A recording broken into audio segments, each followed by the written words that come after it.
Mass director Boyapati Srinu డైరెక్షన్లో వచ్చిన movies ఎలా ఉన్నాయో ఒకసారి చూద్దాం.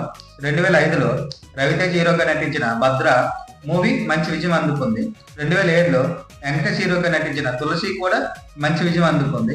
2010లో బాలకృష్ణ నటించిన సింహ భారీ విజయం అందుకుంది. 2012లో జూనియర్ ఎన్టీఆర్ నటించిన దమ్ము ఫ్లాప్ అయింది. అలానే 2014లో బాలకృష్ణ హీరోగా నటించిన లెజెండ్ బ్లాక్ బాస్టర్ సాధించింది. 2016లో అల్లు అర్జున్ హీరోగా నటించిన సరైనడు కూడా బ్లాక్ బస్టర్ అయింది. 2017లో బెల్లంకొండ సాయి శ్రీనివాస్ హీరోగా నటించిన జై జానక నాయిక పెద్దగా ఆకట్టుకోలేకపోయింది. 2019లో రామ్ చరణ్ హీరోగా నటించిన వినయ విజయరామ్ కూడా ఫ్లాప్ అయింది. 2021లో బాలకృష్ణ హీరోగా నటించిన అఖండ బ్లాక్ బాస్టర్ సాధించింది. 2023లో రామ్ హీరోగా నటించిన స్కంద ఫ్లాప్ అయింది. 2025లో బాలకృష్ణ హీరోగా నటించిన అఖండ 2 ఇటీవల విడుదలైంది. మిక్సీ టాక్ తో రన్ అవుతుంది. ఎంతవరకు ఆకట్టుకుంటుందో చూడాలి. దీనిలో మీ ఫేవరెట్ మూవీ ఏది ఉంటో కామెంట్ చేయండి.